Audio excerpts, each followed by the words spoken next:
Welcome, everybody, to the Southern Report. I am your host, Alex Newman. Thank you for being with us on this beautiful day that the Lord has made. Folks, we got so much stuff for you that we're actually going to do a supplemental episode this week, so stay tuned. We'll be releasing that in just a few days. We got a lot of good stuff, and there was just no way to cram it into our usual 1 hour. So get over to libertysentinel.org for that. Also, you can find us on our Rumble, our YouTube, all the podcast places, and all the rest of it. Now, we always start with a word from the Word. This comes out of 2 Peter chapter 3, verse 9. The Bible reads, "The Lord is not slow to fulfill his promise, as some count slowness, but is patient towards you, not wishing that any should perish, but that all should reach repentance." And it's a good reminder, folks. God has a plan, and don't try to rush him. He's waiting. His time is perfect, and once the time comes, he'll take care of it. We do our part, he does his. Now, folks, a lot of good stuff coming up today. We've got economic analysis by our friend Jonathan Rose over at Genesis. We've got Seth Gruber, one of the leaders in the fight for protecting the unborn. Georgia is turning into an international hotspot, not the country, or not the state of Georgia, but the country. All that and much more on today's episode. And then, of course, homeschooling exploding all over Latin America. We'll be back with those things. But first, the big news, obviously, is war between Iran and Israel. Tucker Carlson, former Fox News host, a major media personality, had some powerful words to say here, very controversial words. He says the real divide isn't between people who support Israel and people who support Iran or the Palestinians. The real divide is between those who casually encourage violence and those who seek to prevent it, between warmongers and peacemakers. Who are the warmongers? They would include anyone who's calling Donald Trump today to demand airstrikes and other direct U.S. military involvement in a war with Iran. On that list, Sean Hannity, Mark Levin, Rupert Murdoch, the paramuter, and Miriam Adelson. At some point, they will have to answer for this, but you should know their names now. Strong language there from Tucker Carlson, who has been advocating against a war in Iran for quite some time. Now, I was over in Israel some years ago, and I had an opportunity to interview the deputy speaker of the Knesset at that time. His name was Moshe Feiglin. He has since broken off from Likud and started his own political party. But when I met him at the Knesset, this was back, over a decade ago, he actually argued that, yes, we should go strike Iran, but we should do it without the Americans. We don't need your money. We don't want your help. We're tired of you telling us what to do. And we should take out the Iranian nuclear program on our own. We're quite capable of doing that. Now, he's a very liberty-minded and faithful Jew. He's not one of the secular, unbelieving Jews. He is very passionate about all things God and Torah, and fascinating comments from him. Now, I think you need to go to thenewamerican.com, folks, and check it out, because we did an article, my friend James Perloff did an article on how the U.S. government ultimately put these crazy mullahs in power. Maybe not on purpose, but they overthrew our friend, the Shah of Iran. Probably not perfect, but certainly better than the crazy mullahs. So what a shame that the usual suspects in the foreign policy crowd had to do this. Jimmy Carter, we're looking at you. Zbigniew Brzezinski, we're looking at you. And of course, it wasn't just the Shah of Iran. They also overthrew Somoza. So many pro-American allies were thrown under the bus. Ian Smith down in Rhodesia. Unbelievable what these people did. They overthrew pro-American, pro-Western governments and ended up bringing to power monsters like Robert Mugabe, like the mullahs over in Iran, and so many others. So, folks, terrible, terrible track record of intervention. Now, the deputy spokesman of the UN says about the Los Angeles riots, "We do not want to see a further militarization of the situation, and we urge all parties at the local, state, and federal levels to ensure that this does not happen." Speaking of meddling, why is the UN getting involved in American affairs? This is absolutely ridiculous and absolutely has no place in our country. We pay these people. They need to stop. In fact, I think we need to get out of the UN, as I say so often. Now, federal agents in L.A., of course, confronted by those massive riots surrounding the arrest and deportation of criminal illegal aliens. But it is worth exploring, folks, how state and even the federal government have been funding the nonprofits that actually facilitated all this. Not just the open borders, but even the rioting. Right? You look back, even just over the last few years, the state of California was pouring literally tens of millions of dollars into these nonprofit groups promoting immigration, advocacy for refugees. Just the 5 key non-governmental organizations in California received $73.6 million between 2023 and 2024.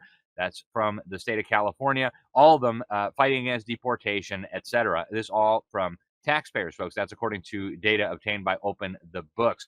By the way, all these are 501c3 nonprofits, meaning they're not supposed to be lobbying, but they are. Okay. And I believe that's why so many governments are pouring your tax money into these terrible, terrible organizations. Now, we also have some really, really important new partners, folks. Our friends over at Victory Nutrition International. Folks, do you ever feel like your body is getting tired but needs a little bit of extra help? Over at Victory Nutrition International, VNI, they believe that real wellness starts from within. So they've got a whole range of incredible supplements rooted in honest science, rooted in people who want natural healing over pharmaceutical quick fixes. So for more energy, better focus, hydration, better gut health, everyday balance, they've got all kinds of supplements that will do what you need them to do. They're clean. They're awesome. We have been using them here now for a while. We always try stuff before we tell you about it. But go check it out, folks. It's at vni.life/Newman. V as in Victor or Victory. N as in nutrition, I as in international, .life/Newman. And use that promo code Newman20. The promo code is Newman20, and you're going to get 20% off your first order, folks. So go try it out. VNI.life/Newman, Victory Nutrition International. They've got all kinds of stuff that'll be perfect for what you need. And stay tuned. We're going to be right back with some very important interviews from some really important people on some really important topics. Hello, everyone. I'm excited to announce the next generation of energy drinks, Rev 7. It has no sugar and no caffeine. Instead, Rev 7 uses Go BHB. Go BHB is one of the body's primary ketones, and it provides the most efficient and clean fuel that your body needs. It also helps you stay energized all day with no crashes. Not only that, it produces 3 times more brain energy than sugar, which helps boost your memory, focus, and mental sharpness. It also helps reduce stress and helps balance your mood. Rev 7 does all that while being the best tasting energy drink ever. So go to mypillow.com or call the number on your screen. Use your promo code to save 20% today. I'm so sure you're going to love Rev 7. For a limited time, you get our introductory 3-pack absolutely free. I drink Rev 7 every day, and I absolutely love it, and so will you. Welcome, everybody, to the Southern Report. I am your host, Alex Newman. Thanks for being with us today, folks. Our Congress just voted recently on a law that even our fake media didn't deem fit to mention. Pretty important, though, meddling in the affairs of a whole different part of the world. I bet not 1 in 100 members of Congress could even find Georgia on a map. I don't mean the state of Georgia. I mean the country of Georgia. But very significant right now with everything going on with Russia and the European Union, and now, of course, Iran. We have a very special guest joining us today to talk about the implications of all this and what is going on in his country. His name is Alexandre Crevaux-Asatiani, and he's the international spokesman for the United National Movement. That's the largest conservative and pro-American party in Georgia. At least that's how it describes itself. We spoke with a member of parliament for the governing party just a couple of months ago. And of course, they describe themselves as conservative and pro-America. But I think our friend Alexander here has a different take. And with Congress now getting involved in the affairs of Georgia as it relates to Russia and other things, I thought it'd be very good to have Alexander on. Alexander, thank you for joining us today. Great to have you. Hi, thank you very much for covering this. It's so important that people in America realize what's happening on the other side of the world, honestly. Yeah, I think so too. And it's hard to get Americans to focus much on anything happening overseas, but our government is now getting involved. There's a bill in Congress, the Megobari Act, stands for the Mobilizing and Enhancing Georgia's Options for Building Accountability, Resilience, and Independence Act. And there are some Republicans and some Democrats who are supporting this. It actually passed through the House last month, and the Senate is now considering it. And again, most Americans don't know anything about the country of Georgia. As you know, you spent a lot of time in France, Alexander. tell us why this is so significant from an American perspective. What does it matter what a little country on Russia's border is doing? How does that affect America? Sure. Well, first of all, Georgia has been one of the most, actually the other way around. America has been one of the most reliable friends of Georgia and of the Georgian people for the better part of the last 30 years since the collapse of the Soviet Union. Georgia was the number one provider of troops to Afghanistan uh, right after the United States, and actually was the only country as part of the coalition in Afghanistan to pay for its own troops. It wasn't asking for any handout from any other country. It was the only one that wasn't asking for any funds from U.S. taxpayers because it realized its role in global security, not just an American cause. And over the years, it developed as a very geostrategic region. And right now, it's at the core of a global fight between China and the United States over who gets to control the most important trade routes in the world. If you look at the map, if you look at the world map, Georgia is located south of Russia, and that's what everyone always likes to mention. But it's more than that. It's located north of Iran, north of Turkey. It's the only safe passage for goods to go from China to Europe or vice versa. It's literally on a trade superhighway that also connects to the Suez Canal, to the Mediterranean Sea, to the Black Sea. So it's extremely important. Right now, whoever controls Georgia ends up controlling global trade. And unfortunately, as we speak today, China is in charge. Yeah, that's troubling. And I know there are a lot of different views on this, but I want to read something that just came across my desk today. A major Mhm. investment newsletter. It says, out of their minds on Georgia, and actually is attacking members of Congress for this. Says the nay vote on this act, the Megobari Act, was 34 stalwart America First non-interventionist Republicans. 8 Democrats voted against, but it was a 349 to 42 vote. And so, as this commentator says, his name is David Stockman. He used to, of course, work in the Reagan administration. I assume that's the same David Stockman. He says the rest of the bipartisan uniparty mob voted yay on behalf of the stupidest piece of neocon busybody meddling in what is absolutely none of America's business to Wow. yet come down the Wow. legislative pike. And his Does he argument know which is, Democrats voted against it, though? yeah, No, eight it's really Democrats interesting. voted against it, and I Yeah, guess but do you know which ones?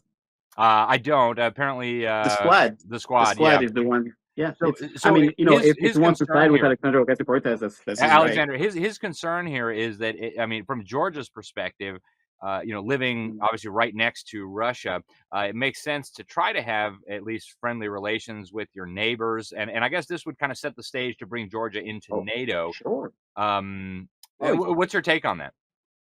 well, being friends with neighbors is what Georgia's been about for its 3,000-year-old history. We're not the ones that has our military occupying 20% of Russia.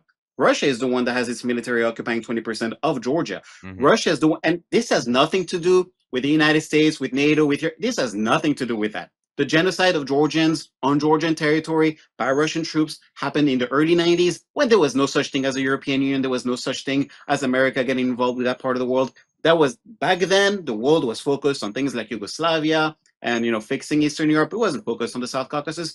This kind of rhetoric, sounds good as a quick little snippet, but it fails to realize that we have no problem with having friendly relations with anyone out there.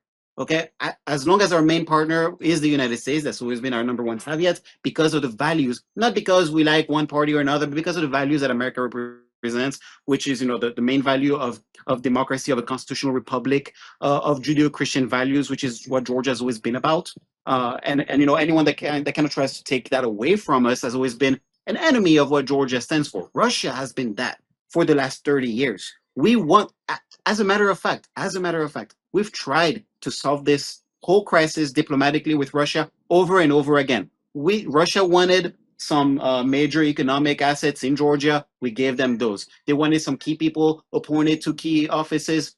They got those too. They got everything they wanted over the years under so many different administrations. And the only thing they want is to keep Georgia as a little puzzle piece in their own games, as some sort of blackmail that they use against the United States, against Europe, against countries that are part of the civilized world. And the victims, it's me. The victims, it's me. It's my people. It's the next generation of Georgians. It's regular people.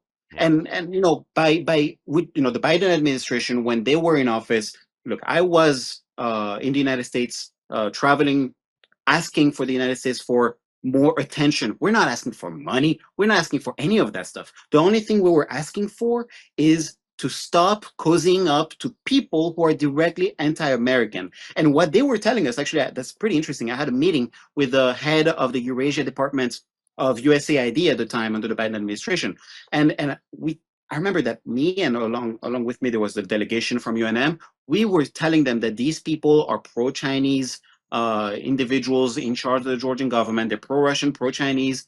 They're lying to you when they're telling you they want to be your friends. And what they told us is that no, you don't know what you're talking about.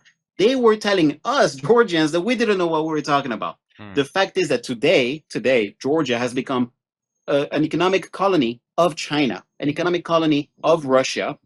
It's every day it's arresting more people. The person that you had actually on your show, her name is Mariam Lashri, and she posed herself as a defender of freedom, as a defender of conservative values.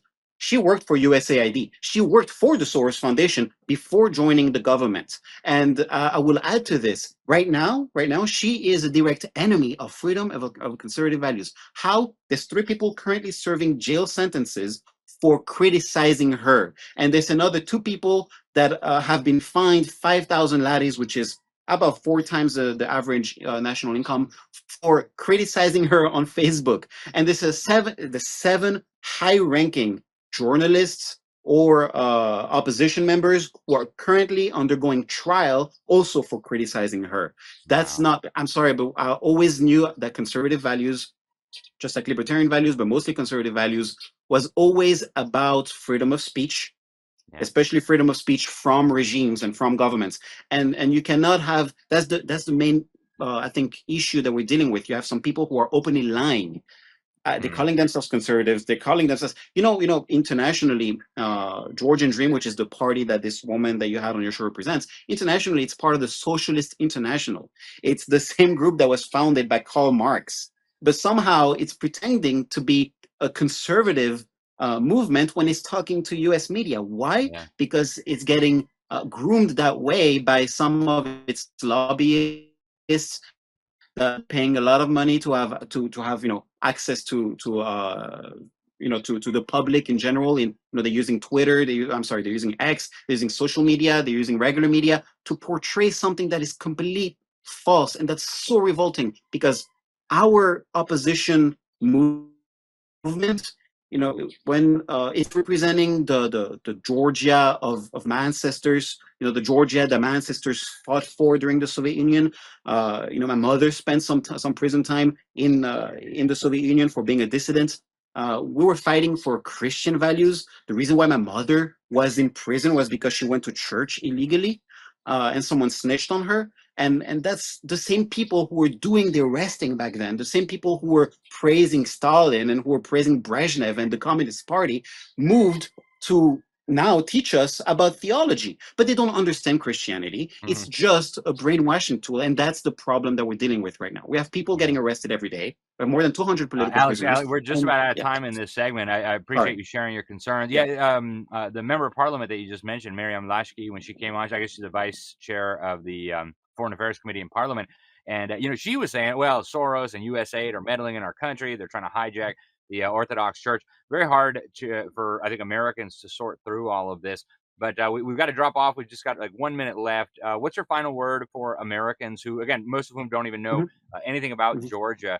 Why should they care about this, and where can they learn more?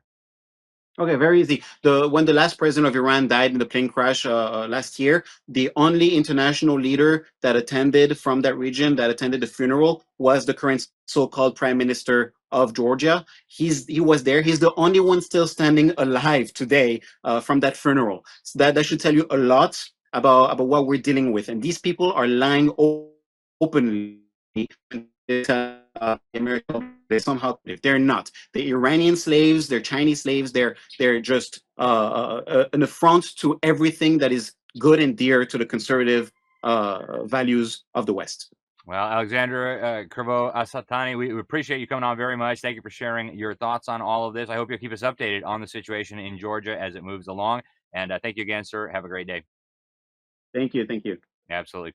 All right, folks, stay with us. We'll be right back here on the Sentinel Report with Seth Gruber to talk about what's going on the fight for the unborn. We'll be right back.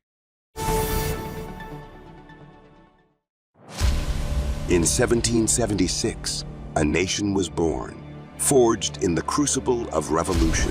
Brave men and women stood together fighting for freedom, liberty, and the pursuit of happiness. Throughout history, the spirit of patriotism has prevailed. The battles may have changed, but the values remain the same. Today, in 2024, we find ourselves at a pivotal moment where the call for unity, freedom, and a better future echoes louder than ever. Introducing Patriot Mobile, the wireless carrier that stands with you. We are committed to supporting the values that make our nation great. With affordable plans and reliable nationwide coverage, Patriot Mobile is not just a wireless service. It's a call to action for those who believe in the American dream. Because this year is not just any year, it's the most important year since our nation's founding. Choose a wireless carrier that shares your values. Choose Patriot Mobile. For free activation, use promo code Newman. Welcome back to the Sentinel Report. Folks, you know that before Roe versus Wade was struck down by the Supreme Court, there were a lot of Republicans who were on fire for protecting the unborn. Well, now at the state level, they have the opportunity to protect the unborn, and many of them are now backing down. Joining us to discuss is Seth Gruber. He's the founder of the White Rose Resistance. He actually is the son of a pregnancy resource center director, so he was helping save unborn babies even before he was born. Amazing story. He does so much now in terms of leading the resistance against the killing of babies. Seth, welcome to the program. Thanks for coming on. Thank you, Alex. Appreciate you. Absolutely. So tell us what's going on at the state level when it comes to the abortion fight. A lot of Republicans have suddenly lost their spines. Well, I mean, I think the question more, Alex, is like, did they ever have them? I mean, listen, I'm a conservative. You know, in fact, I've been trying to keep up with you, Alex. I'm trying to read the books to get half the mind that you have. But this is not a new problem. You know what I'm saying? Like, the GOP is a joke, man. You know, and obviously I voted for Trump. You know, the mean tweeting orange man is hilarious. Obviously he's a tourniquet. He's not a savior. Now we get this weird moment of mercy that we didn't deserve because America deserved Jezebel Harris as a president because of the bloodshed and the destruction of the family. But we got mercy and we got the mean tweeting orange man. And now we've got time to get some victories and to hopefully actually awaken the church and the culture. But this has been a deep-seated problem. And that problem in the GOP of whatever, rhinos, weak Republicans who pay lip service to, you know, the family, to the protection of children's rights and to the unborn, and then capitulate and fold like a cheap suit when they're actually needed. That's just a microcosm, Alex, of the larger problem within Christendom and in the American church, which is that we've sold our birthright for a bowl of porridge. We like the accolades and attaboys of the culture, but we don't actually want to stand for the things that were allegedly being celebrated that we stand for. It's like Lot in Genesis when the mob comes to the remnant's house, the one righteous man's house. And rather than stand between evil and his children or those behind him, the next generation, he says, hey, I've got some daughters in the living room. Here you go. You can rape them instead of the angels. Like, that's the state of the American church. And unfortunately, the allegedly conservative movement, I believe, Alex, is that we're often offering up the next generation on a silver platter to the demonically inspired culture of death so that we can be a little bit more comfortable, right? So we can get ours in this time frame and time span that we have while really screwing over the next generation. And that's probably a great description of many political issues. But first and foremost is that linchpin of liberalism, right? Abortion is that linchpin upon which the liberal establishment swings. And that's why, as important as all the other issues you talk about are, if we can't fix the problem of child sacrifice funded by the public dole in America, we're not going to fix the culture war. We're not going to protect the American family. As of today, it is legal for any mother to kill her baby in all 50 states in America. And that's a hard word for many people to hear. Yeah, it is. And to your point, I was just looking at these riots and things that we saw recently, the No Kings protest that we just had over the weekend. And I was looking at the Right. list of sponsors, and you've got all kinds of the organizations involved in killing babies. It's like they're Oh, intimately shocker. intertwined, right? So you have an event coming up in LA. I want to talk about that. You also have a movie, the 1916 Project. We're going to show it in our church here very soon. But Oh, Seth, amazing.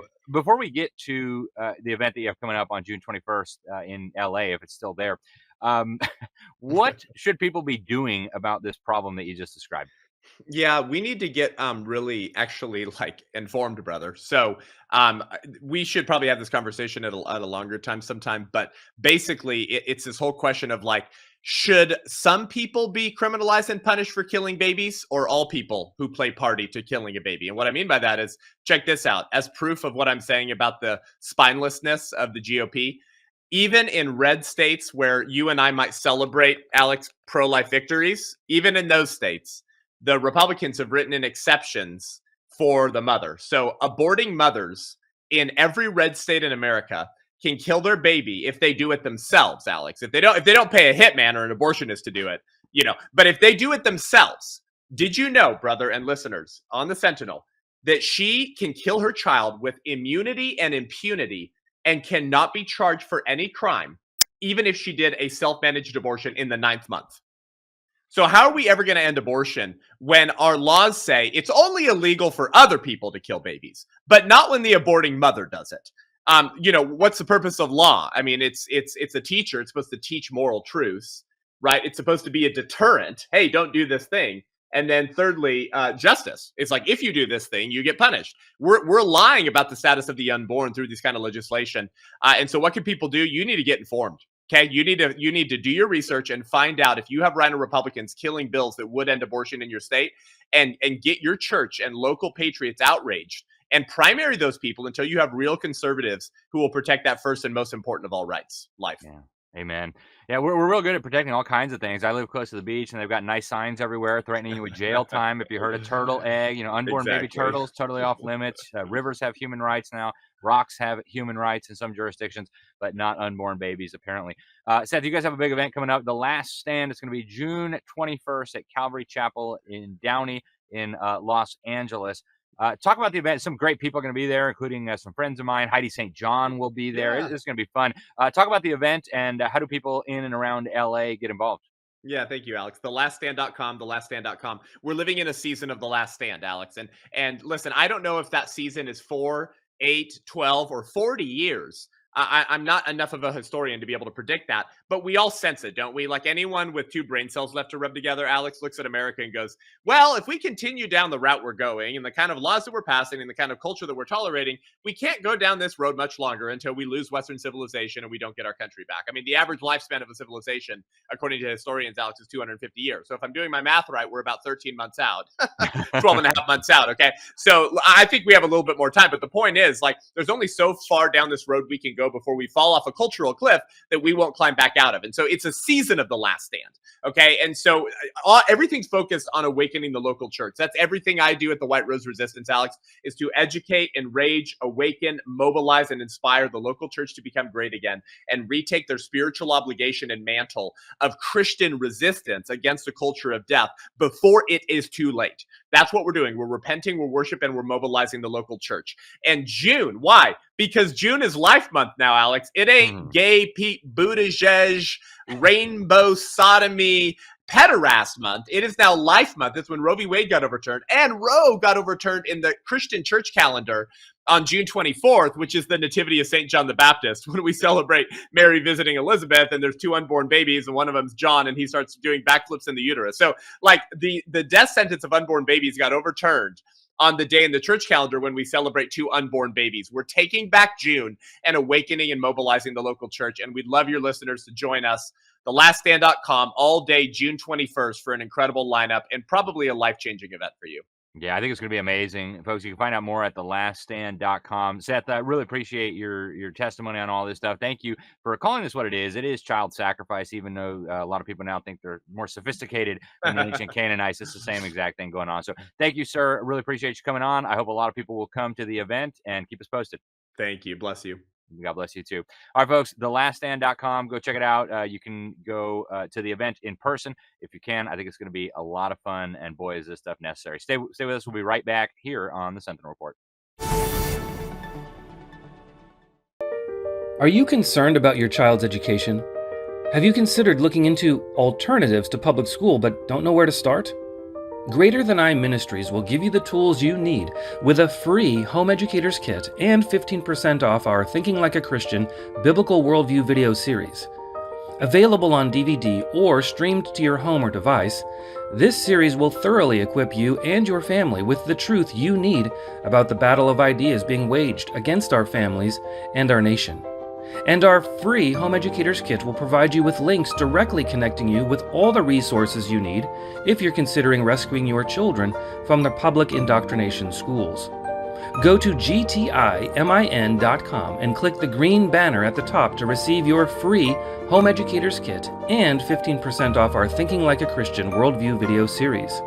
Again, that's gtimin.com and click the green banner at the top. You'll be glad you did. Welcome back to the Sentinel Report. Alex Newman, your host here. Thank you for being with us, folks. If you watch this program regularly, you know homeschooling is one of my passions. Not just because I homeschool my 6 children with my wonderful wife, but because I believe it is the single brightest spot on the horizon.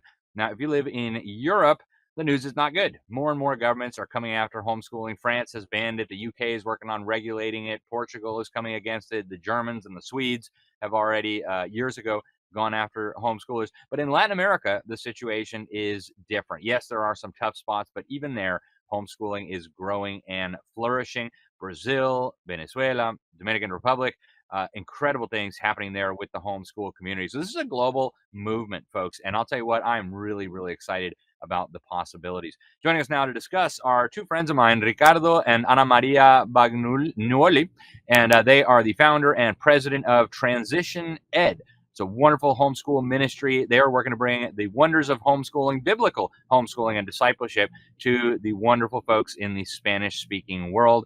Ricardo was born in Uruguay, and Ana Maria was born in Colombia. And they've been married 16 years. They have their own children that they homeschool, and they've got a great conference coming up very soon that we'll talk about. Ana Maria, Ricardo, thank you very much for joining us today. Thank you, Ale. And just a quick news. A week ago, we turned 17-year married. Wow! Congratulations. Very blessed to be with Anna. I said that I met the teacher of my kids, so that's amazing. As happened to you, this is a very good advantage of that. So thank you for having here on your program. It's great to have you guys. Thank you so much. And I appreciate so much what you guys are doing to bring the wonders of home education, which I believe is really just biblical education, to the hundreds of millions of people around the world whose native language is Spanish. Really appreciate it. Ana Maria, let's talk about Venezuela. I know even though the situation is tough there with the government, homeschooling is still going and growing. Our friends over at Classical Conversations are starting communities down there. This is really great. What's happening with home education in Latin America? It's exciting. It's flourishing, it's spreading. I mean, I think parents are waking up to their role, I think, and they're using their homes as the primary source or place of education. I think Hispanic parents are understanding the power of the household, and we are a family-oriented community. So I believe that is an advantage we have, and now is being used to raise more children in the fear of the Lord and with great educational tools that have appeared in the last 3 years. We now have more tools than ever, and we also see resources being translated into Spanish. So it is definitely exciting. We have resources now that did not exist 3 years ago. Yeah, it is really, really exciting. And actually, on that note, since you mentioned it, I got to point it out here. A few years ago, we did a special issue in the New American Magazine, Rescuing Our Children, and we sold unbelievable amounts. We went back to press, I think, 11 times. And we decided, you know what, there's 50 million people in this country whose first language is Spanish. So we did one in Spanish. It's called Rescatando Nuestros Niños, Informe Especial sobre Educación. So, folks, if you have Spanish-speaking people in your life, you can get them a copy of this really good resource. Ricardo, I want to turn to you. There's a lot of Hispanics in America today. Estimates say something like 50 million people in the United States, they speak Spanish at home. And traditionally, that's been kind of a neglected area for the homeschool publishers, for the homeschool organizations. But that's changing very rapidly. I know you guys even have partnered with a bunch of organizations and ministries. Talk to us about some of what's available now in Spanish for the community in the United States. Okay. And this is something that you're saying very well. I think that they were like trying to cover that the Spanish community was existing here and doing a lot of homeschool. But now, so the Lord put like a need in us, and we start working, like you say, with another partners, with the Hispanic community. And for the past 7 years, we saw a lot of growing, more families trying to join inside the homeschool movement. We saw, like Anna said, a lot of curriculum. The most prominent curriculum, they are translated even to Hispanic. And not for the kid, if not for the parent. Try to teach the parents what's going on in their own language, in this case, Spanish, for that they can help the kid. And it is growing. And actually, with all the political situation that we saw now that is happening with the Hispanic community, we saw even that the police is going to the school to take the kid, like a custody, and trying to get the parent. I think that it's going to grow even more, the homeschool community in the Hispanic side, I will say. Yeah, movement. Yeah, well, that's exciting. And what we've seen with the homeschooling community is that these are the best educated folks out there on average. They're far more likely to be tolerant and engaged and successful. It's just so wonderful. Ricardo, you have a degree in Christian education. Talk about the role that faith and the Bible should play in legitimate, real education. Okay, like I said, I thank God I do have the degree, but more than degree, one of the things that we do as a minister is talk to the parent that they have the responsibility, the authority given by God to be the leader of their kid. To do this, and you say when you start discipleship, that's what we call discipleship. This is the most important part in homeschooling. And this part, in that area of discipleship, must be done for the parents, must be done. There is no other way. And we have, in most of Hispanic community, we are used to delegate our responsibility. And this is one of the ways that we are gaining again the authority that we haven't used it to take care of our kids, the responsibility that we have with them. Yeah, amen. Ana Maria, big conference coming up next month. It was going to be in Miami in person. Very honored to be one of the keynote speakers there. Educa por Diseño Raíces. So this is aiming at the Hispanic community. And now that it's going to be online, all of Latin America can join us in person. You don't have to go through Customs and Border Protection to get into the United States. Talk to us about this wonderful conference coming up 18th and 19th of July. How do people learn more? Yes, this is a huge opportunity for everybody in the Hispanic community that is inside the U.S. and outside the U.S. So it is an exciting opportunity for you to access resources, to connect to not only curriculum, but people that are going to be supporting you through the entire journey. Homeschooling for the Hispanic community is very new. And what we're trying to do through this conference is to educate the community. This is our 4th conference, and this year it will be completely online, precisely to facilitate the access to all of these wonderful tools, great speakers that we have lined up for this year.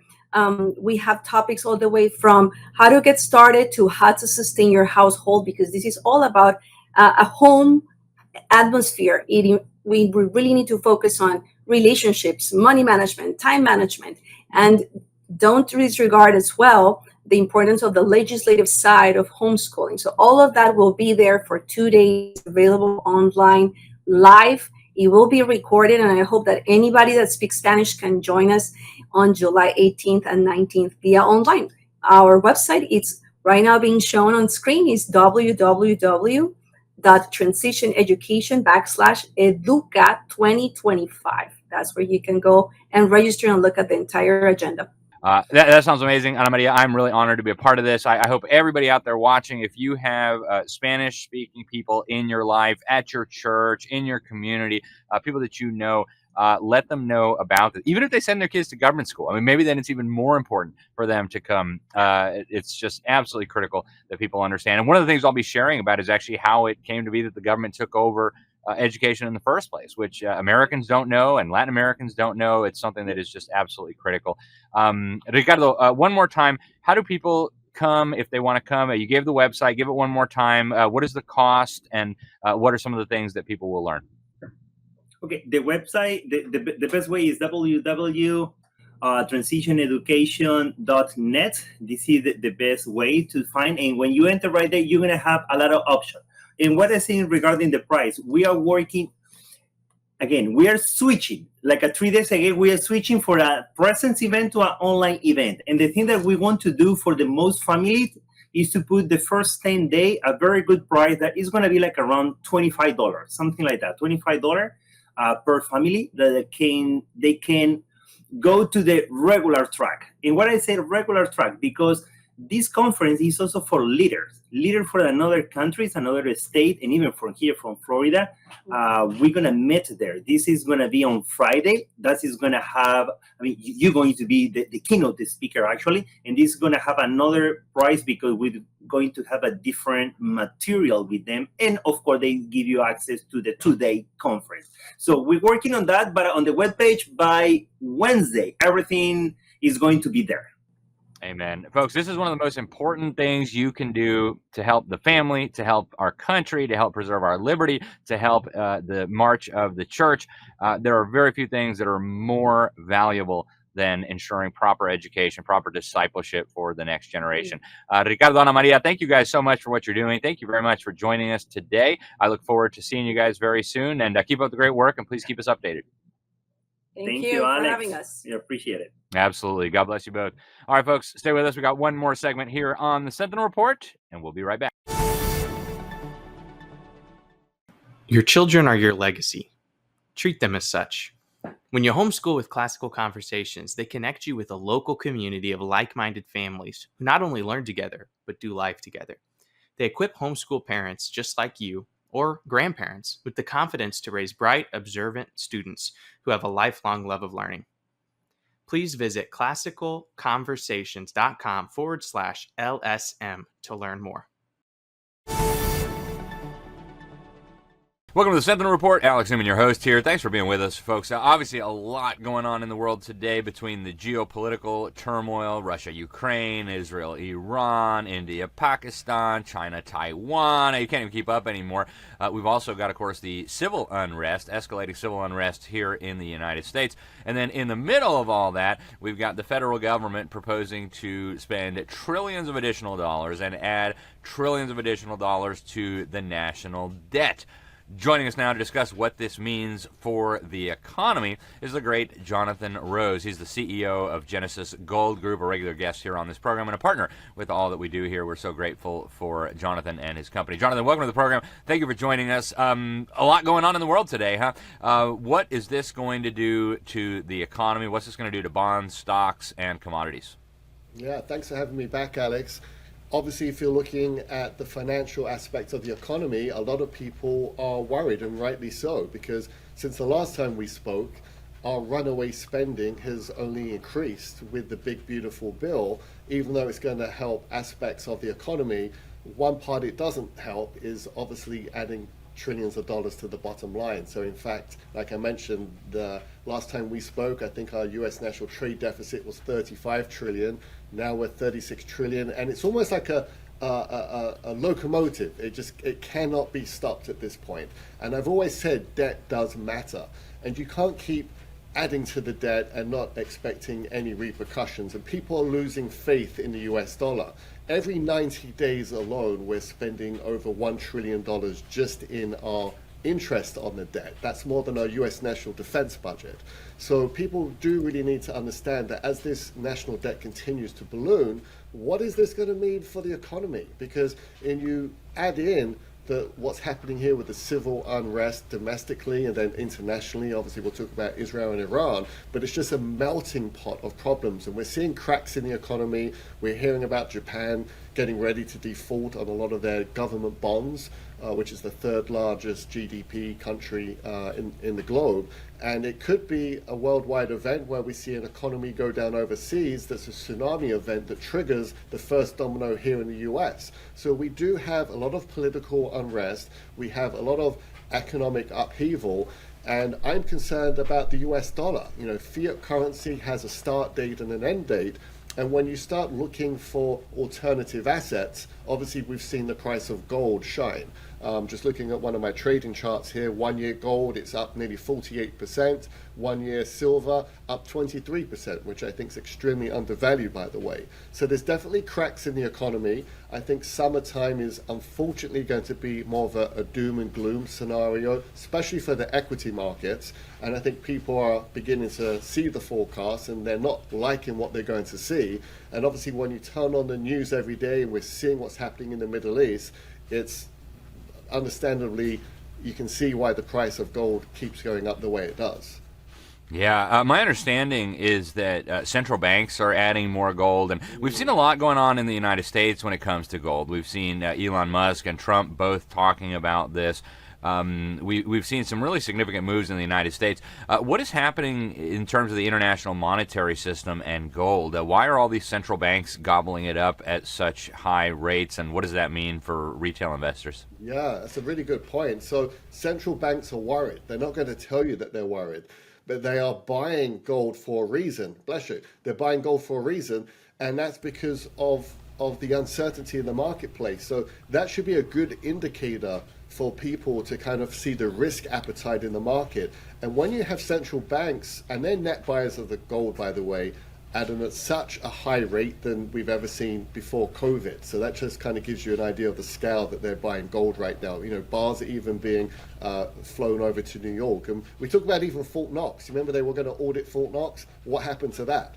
Right, so that's something else that's also going to be on my radar. But with these central banks buying gold, it's a strong and clear indicator of the worry that's not just here domestically but internationally, and why people are kind of gravitating towards alternative assets to have that kind of safety and security that they're looking for. And rightly so, more than ever, Alex, we need that safety and security. We need that tangible asset that if the dollar, evaporates overnight, and like I mentioned, the runaway trade deficit that we have, compiling with all these other issues that are going on globally, I think it's very important to understand a fiscal picture of the economy and what this is going to look like over the next 1, 3, and 5 years.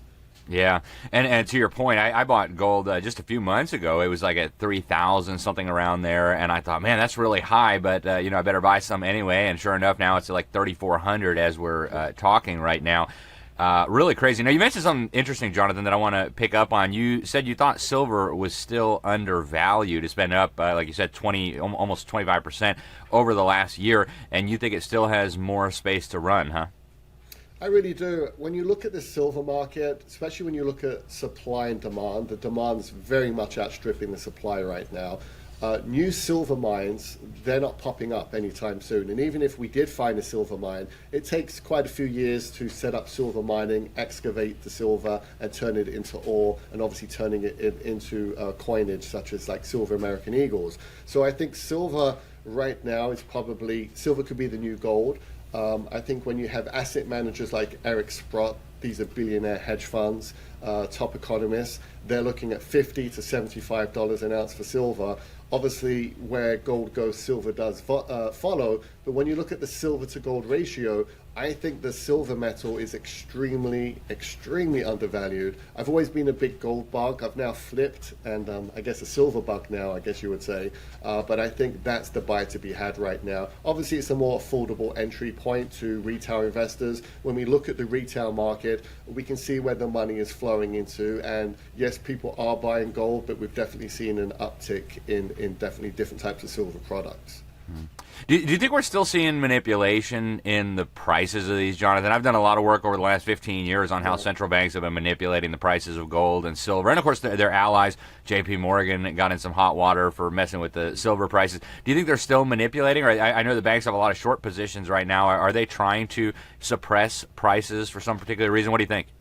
Yeah, I believe there is manipulations for their own benefits and their own wallets, but it's an elastic band that can only be stretched so far before that breaks. And I think that's when we're going to see a silver run. In our history and in our timeline, I think we're going to see $50 to $75 an ounce for silver, and I think it's going to happen sooner rather than later. I've actually heard much higher numbers than that. I've even heard $200 plus, and again, these are from top economists and hedge funds that are carrying silver positions. So they may be, interacting with the market and having short positions, but ultimately their long position on silver, that it's a commodity that's extremely undervalued. And like we've seen gold have a run up, I think it's just a matter of time before we see silver follow suit and have a healthy bull cycle as well.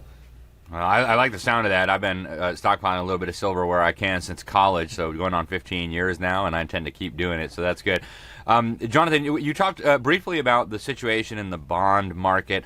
Obviously, bond vigilantes are starting to get concerned about the ability of the U.S. government to actually make good on all this debt. We're talking about the most indebted nation in the history of the world. There's never been a government with this much debt before. And a lot of people in Washington seem to think, that's no problem, we'll just keep printing and we'll just keep making other people buy our bonds.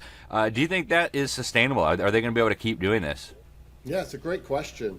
And I think people need to wake up and really understand the impact of debt. This isn't sustainable. It's not slowing down. It doesn't seem like the current administration is doing much to even address the national debt. Obviously, Elon Musk brought it up and said it's unsustainable. A lot of other top economists, even BlackRock of Larry Fink, has said it's unsustainable. The dollar's going to come crashing to an end. So there's a reason why people are saying this. And when you look at the bond market, and you're right, you talk about other countries, can the government, cash these checks and pay back this debt? It's a very alarming worry. And as that crack deepens and people are more concerned, you're going to see more money actually moving away from dollar-denominated assets and shifting into alternative assets such as gold and also silver. So I think it is a big issue. I look at Japan, it kind of reminds me of Greece in 2001 when the country went bankrupt and people were lining up outside banks trying to pull out money. So it is, I think, very concerning. I think it's almost being ignored, the gravity of the situation of the bond market. People should be actually more alarmed, more concerned. And I think it kind of tails back around to where people are saying this summer is going to be more of a doom and gloom for the equity market, because it can take one yank of a supporting pillar of the bond market to kind of collapse, and it's going to be a tumbling, a cascading effect. And people definitely don't want to be experiencing that. But I think it's a reality people need to start addressing, because this debt isn't slowing down. If you and I have a credit card and we max it out, how much more are they going to keep raising the limit of that credit card? If we can't pay that debt, then we're going to get dinged on our credit score. It's the same thing with the US. We're going to be downgraded, and downgrading our value of the US dollar will not be a good thing for the economy, and it won't be a good move for the financial markets either. Yeah, and now hearing all this talk of lowering interest rates again, firing the printing presses up. Of course, Donald Trump is attacking Jerome Powell at the Fed for keeping interest rates allegedly too high. It just seems like a recipe for a less valuable U.S. dollar, shall we say. I'll probably have to make another call to order a little bit more gold and silver and maybe some other things. Jonathan, how do people protect themselves from this mess? And how do they get in touch with your advisors, the folks that you guys have over at Genesis? Yeah, absolutely. So a couple of ways we do help people with physical metals is physically shipping it to people, ensure delivery straight to their door. One program that I love is a little secret IRS loophole, is where you can put precious metals into an IRA or 401k or TSB plan. So if you have a retirement account, you can do a tax-free, penalty-free rollover into precious metals that you still get to hold. It's held at a licensed depository, but it's held on your balance sheets, and you can take possession of it anytime you want. I think that's definitely the smart move. I believe we have a landing page for your viewers. I think it's goldwithalexnewman.com, I believe it is. Yep. Yeah, goldwithalexnewman.com. They can also call us toll free if they want to speak to us, but please refer that they heard us through your show, because they'll actually get any IRA fees waived. And that number, folks, is 800-200-GOLD. That's 800-200-4653. And I think it's imperative to kind of get an education, because that's where it starts. And when they go to goldwithalexnewman.com, we have some incredible literature about protecting your IRAs, your 401ks, what type of gold to be purchasing. Is it coins? Is it bars? Learn about the resourcefulness of assets like silver. And really, the education is key, and that's really what we're providing to your audience first and foremost, so they can be educated about what's coming next and what they can do, if it makes sense to them, to protect what they have with physical metals. Yeah, I love the stuff you guys are putting out, Jonathan. We've got some of it up on our website. You guys are doing some really, really good reports, trying to help people navigate these difficult times. But I do hope folks will get in touch. You can go to goldwithalexnewman.com, or you can give them a call at that phone number. Jonathan, phone number one more time? Yes, 800-200-GOLD. So that's 800-200-4653. Very good. Hey, Jonathan Rose, we really appreciate you coming on the program. Thank you for your insightful analysis. We'll get you back very soon. But in the meantime, keep up the great work, and thank you once again. Thanks, Alex. My pleasure. Thanks for having me. Absolutely. All right, folks, stay tuned. We'll be back with more here on the Sentinel Report. That's all we have for today, folks. Appreciate you tuning in. Again, we're going to do an extra episode of the Sentinel Report this week. Get over to libertysentinel.org, libertysentinel.org. If you're not signed up for our newsletter, you need to be. So until next time, thanks for tuning in, and God bless you all.